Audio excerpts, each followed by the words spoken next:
Hey everybody and welcome. I'm Rosa from Wunder Mobility, and for those of you who don't know about Wunder, we are the developer-friendly SaaS platform for shared mobility operators, enabling sharing businesses to launch, manage, and scale their vehicle sharing services efficiently. And today we're here to talk about the hot topic of fraud, something which affects all shared mobility operators equally and can have crucial consequences for your business. And as an operator, you might have experienced fraud, theft, or vandalism, affecting not only your chances of being profitable, but may have even resulted in stress or extra workload for you and your team. And as we're currently in the pre-season, we wanted to share some insights on smart fraud prevention and practices on how you best can protect your shared mobility business.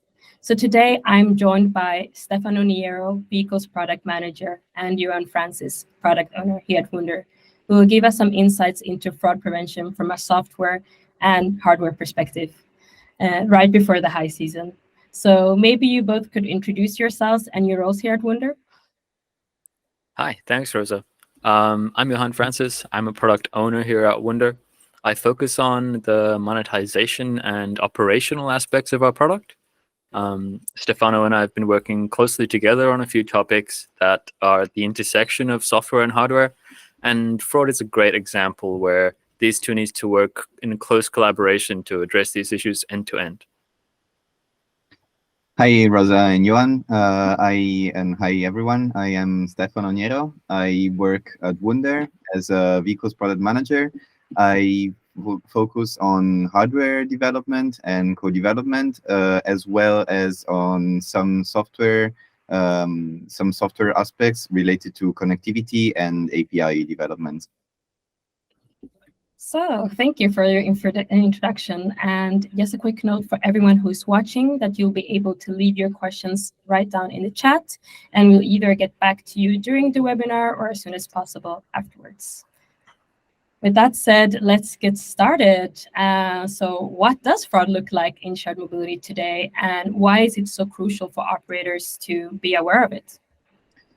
Well, fraud is essentially one way to lose value, probably the main way, or better framed, it's actually the main way in which an operator loses revenue. So to prevent fraud is key to reach and maintain profitability. Yeah, so exactly. Fraud directly impacts both your revenue and your operational efficiency. Of course, we have the direct costs of fraud, but when you factor in the administrative and opportunity costs and the loss of capital assets in some cases, the impact on the revenue really starts to get out of hand, right? Fraud also needs to be tackled proactively. Measures are needed to identify the means and vectors of fraud, and you need to also be able to mitigate any further attempts. So operators really need to monitor proactively for both new and common fraud attempts and respond accordingly. And what are the different types of fraud, and what impact could they have for an operator? So the most straightforward form of fraud that I've come across is just non-payment. So the operators provided a service of some kind and the customers intentionally avoided the payment. Here, the impact is the direct cost of fraud, so the revenue of trip, plus the opportunity cost, so someone who could have taken the trip instead and actually paid, for example. And on top of that, we have operational costs like the cost to charge the vehicle and the dunning efforts where you're trying to collect that money with your customer service agents or your collection agencies. On top of that, you've got fraudulent disputes, which is also something we're seeing that's fairly common. They're also a form of non-payment fraud, but they're a little bit more potent. So someone initiates a fraudulent chargeback to their bank or their credit card. And we often also see fraudsters taking multiple rides over a period of time and then disputing all of the charges simultaneously at the same time. So here the impact is not only just the revenue from trips, but we've also got dispute fees from the payment service provider per transaction. So when someone disputes a whole bunch of charges at the same time, you have a lot of cases to work through where you have to defend your charges, but you are also liable to pay a lot of dispute fees, which takes a good cut off your revenue from your operations. The next one's probably voucher and referral fraud. Here, it's probably something that's familiar to a lot of operators that offer any kind of referral service. This involves basically users creating fake accounts to basically refer themselves and get these referral credits, and they'll basically game this system to take free rides continuously. And how does fraud play into hardware specifically? How do operators select the correct vehicles when keeping fraud in mind? Well, hardware plays an important role in the broader field of the loss of value, of course, to prevent it. What we're focusing here are mostly theft and vandalism. This could be defined kind of fraud committed by a third party. So more in detail, for what concerns preventing theft, a vehicle must be as theft-proof as possible, meaning, of course, it needs to be ideally impossible to get stolen. And here there are multiple aspects to be considered in order to prevent unauthorized people to access the vehicle, from software to hardware. So from hacking to the forcing of the locks to hot wiring of the vehicles, and yeah, you name it, and you need to think of it, because this really depends on the specialization as well as the creativity of the actual attacker. Then we have vandalism. Vandalism is also a big problem. This can have a variety incidents depending on the city and also on the vehicle type.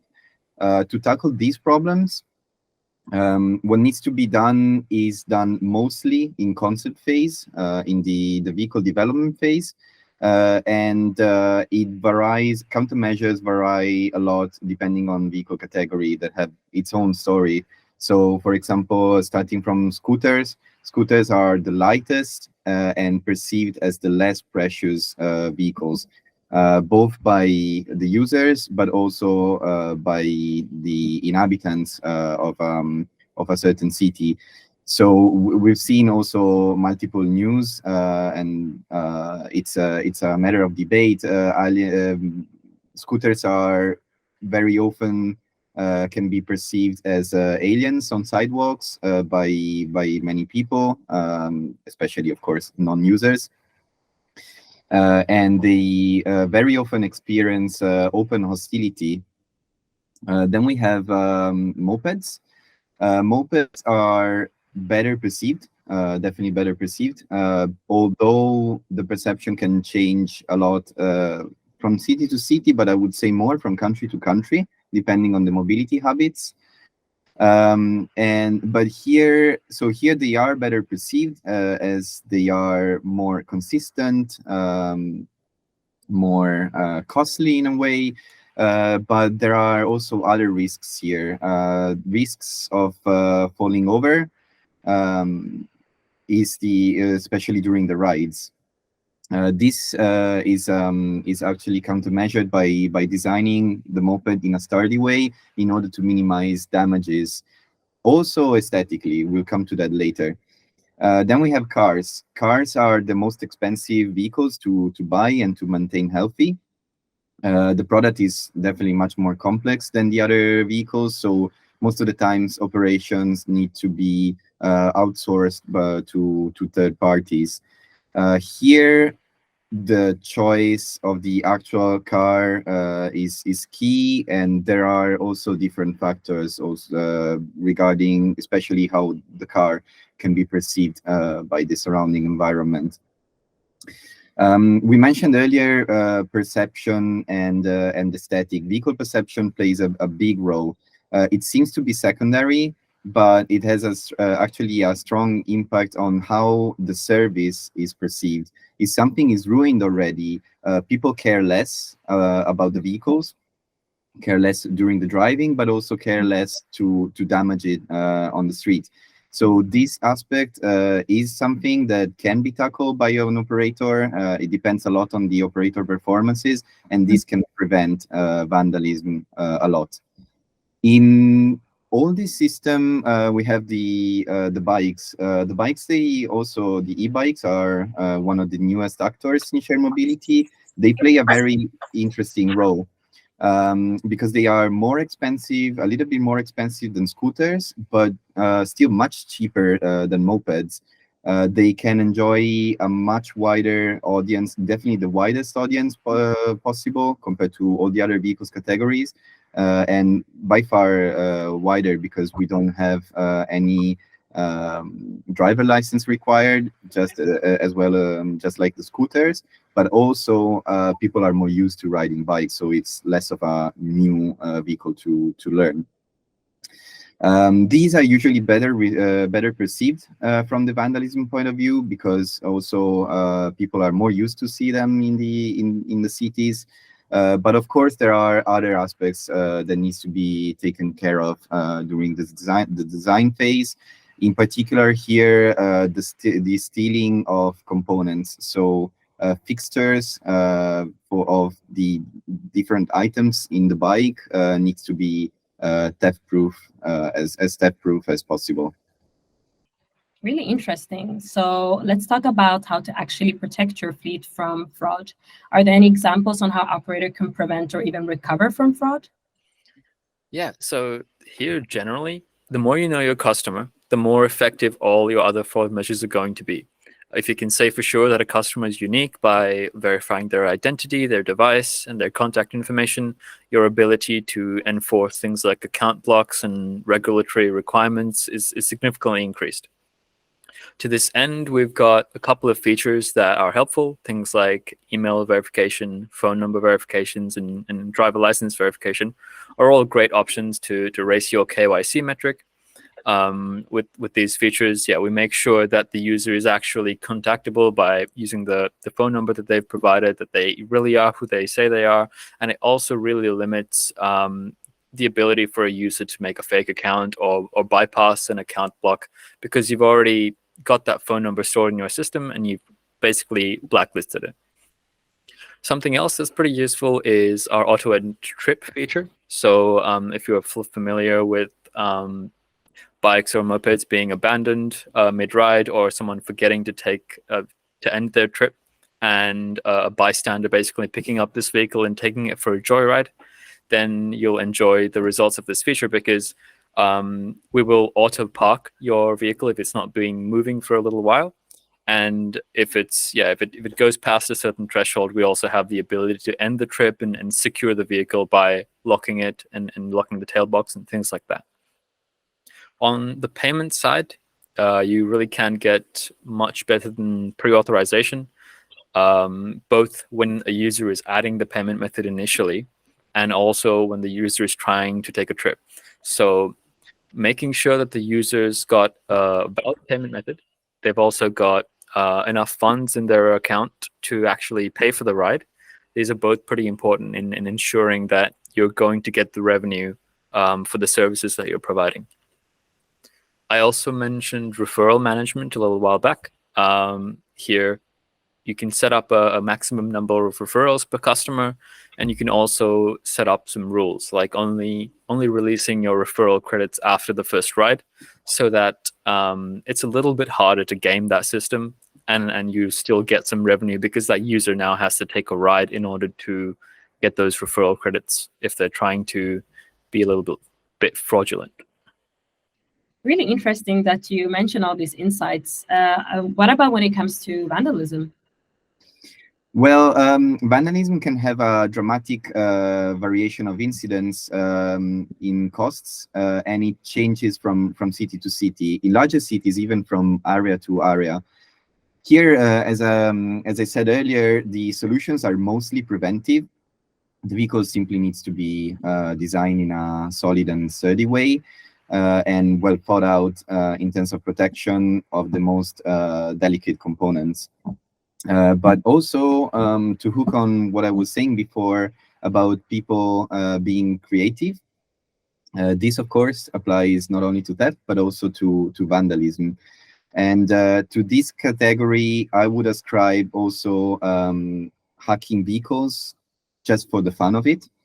This is becoming a bigger and bigger threat for a fleet, especially due to TikTok challenges.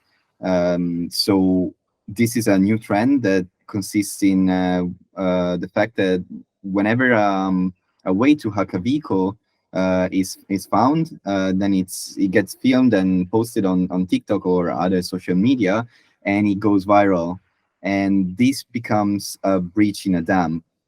So in order to react here, timing is again fundamental.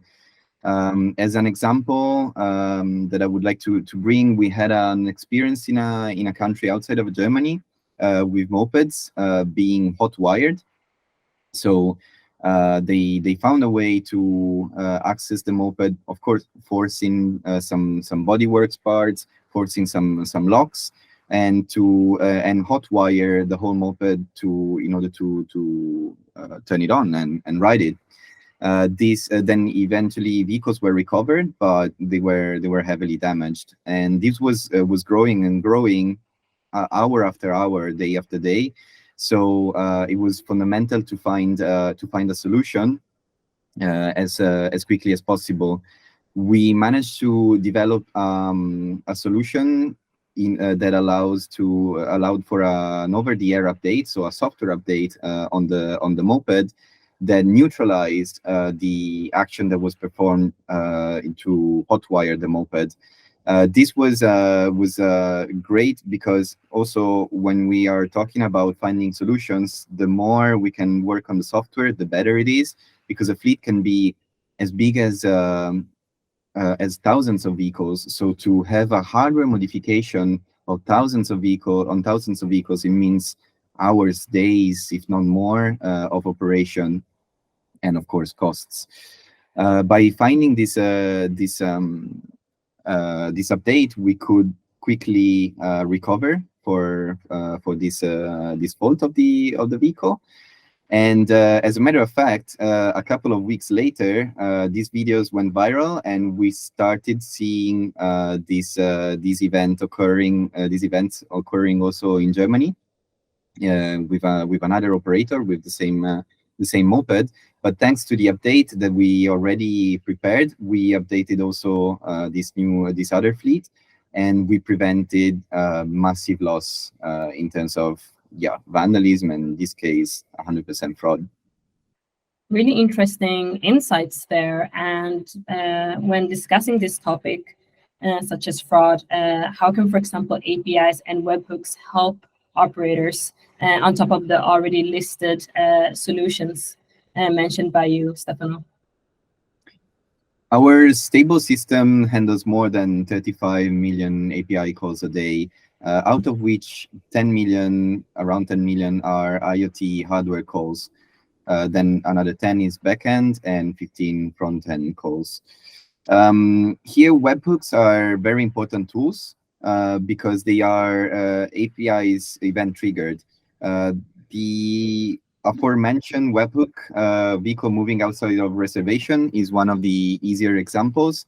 This gets triggered once a movement of the vehicle is detected by its own sensors, and this vehicle is outside of a reservation, meaning that it's being moved by someone that is not authorized to do that. In addition to that, there are many other webhooks. Many of these are actually self-explaining, as the one that I just mentioned, or the power disconnection webhooks that get triggered whenever the power gets disconnected. But then among these, there are other that are worth to be explored, such as a whole set of tamper protection webhooks. And we have multiple of them. So due to the quantity of the variety of these webhooks, as we speak, we count more than 900 webhooks and counting. We do, in order to clarify what they do, we offer documentation and also support in their exploration through our technical account management team. Of course, the webhooks need to be every time supported by the actual hardware, by the vehicle provider. Yeah, as Stefano said, we've got definitely a lot of webhooks and APIs available. Some of them do help with payment operations. So, for example, when you receive a dispute, there are a couple of different webhooks that are triggered both by us and your payment service provider. And it's fairly straightforward to set up something like a low-code integration using a tool like Zapier or Make to receive a Slack notification or push that info to some kind of revenue management software so that you're immediately notified if someone disputes a charge and you can react to it in real time. Same can be said for something like a collections process. So if someone's charge fails over a number of times, there can be a webhook that triggers when that last charge fails. And you can set up a similar kind of integration to push that across to your debt collection service. And you can also use our APIs to keep your debt collection process and the system in synchronization so that when that money is finally collected, you can let the system know, hey, this customer is all good to go again. They've paid their dues. You can unblock the customer. So there's a lot of ways you can utilize this to create frictionless processes that work for the specific way that your operation team handles the things that come across their desk. Really interesting knowledge and insights you share there. And as this is a really hot topic, someone from our audience was wondering what we are actively trying to do at Wunder in order to combat fraud in shared mobility, both from a hardware and software perspective. At the moment, we're collaborating closely with customers through surveys and workshops to understand their path to profitability and the impact that fraud has on these plans.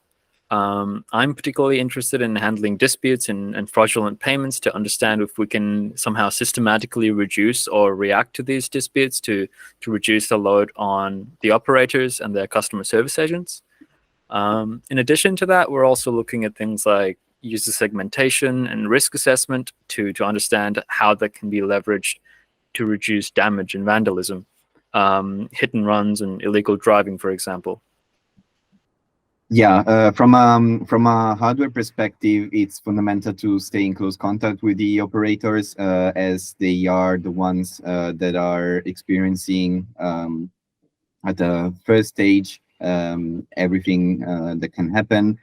But it's also important to follow the news on the market. This could also be an interesting source of insights. Especially, because here in Wunder, we focus a lot on product development from a cost effectiveness side in order to have the operators benefiting from it. Eventually, the operator's success is our success. Yeah. And we have another question actually from someone in our audience again. Wondering this time if there's anything that operators can do in order to prevent risky drivers from driving their vehicles. Yeah, we do that already with cars. We have the possibility to, for example, obtain driving scoring behavior. And this driving scoring behavior can be used. An example is to discourage customers with poor score from either renting at certain times or in certain areas, or in the most extreme cases to prevent them to rent at all. To do that, of course, the IoT provider choice is crucial because the IoT that is installed in the cars, it needs to be able to gather the right data. Therefore, it needs to be equipped with the correct sensors. The most important one, I would say, is the accelerometer. All right. So just to recap everything that we've spoken about today, you've explained what fraud is and why it's so crucial for operators to have insights in order for them to combat fraud. And you've also given us clear information about how to tackle fraud, theft, and even vandalism from both the hardware and software perspective. And we've also discussed how APIs and webhooks can help boost fraud prevention for operators, and as well as what we do as a product team here in order to help our customers combat fraud and reduce costs in their respective businesses so they can meet profitability goals. And finally, we've also spoken about how to minimize risk and end user management of car sharing. And unfortunately, time is running out, but I wanted to thank you, Stefano, and I wanted to thank you, Yohan, for sharing your insights and knowledge with us today. And for everyone who is watching the webinar, thank you for participating and thank you for asking your questions. And if there's any questions we weren't able to get to, we'll shortly get back to you in some days. And thanks again. Bye, guys. Bye. Thank you. Bye-bye.